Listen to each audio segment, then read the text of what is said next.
Vasyl Pavlovych Ovchynnikov, or Ovchinnikiv, was a performing artist in the Moscow theatre. A renowned singer, he was also a popularizer of the Bandura at the turn of the century. He is also remembered as the author of one of the first Bandura handbooks.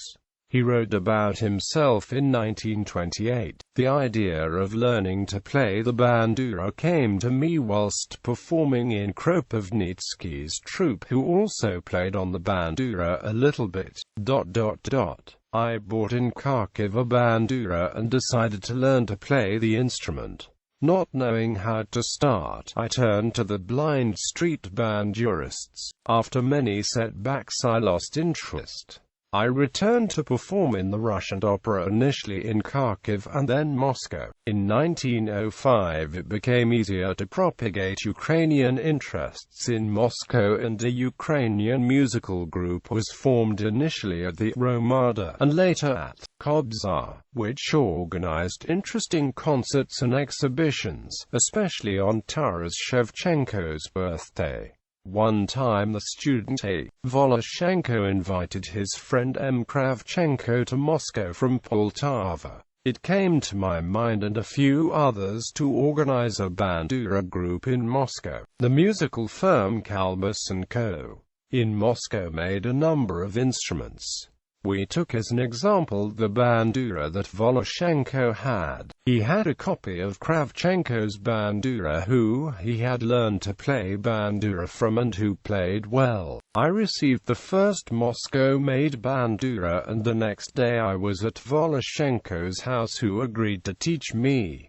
I was 43 years old. The next day I understood that I would be able to play, and in 3 months I was playing simple songs. The head of the Kobzar Society suggested that I put together a shorthand book for the bandura. I refused because I did not know where to start from.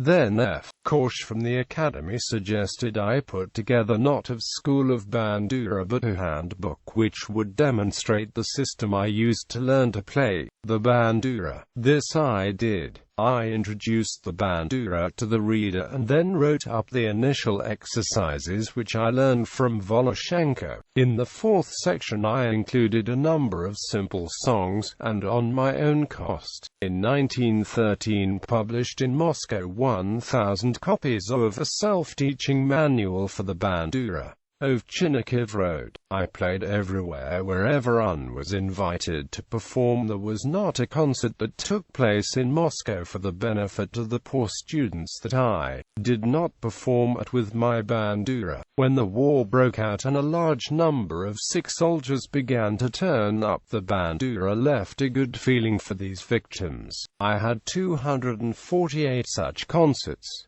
At the time I was proud that I had learned to play the bandura. In 1916 Ovchinnikov was sent into exile to the city of Vituga in the Vysk gubernia for his Ukrainophilic nationalistic tendencies, and only moved back to Kharkiv after the revolution in 1918. Ovchinnikov was arrested again in 1934.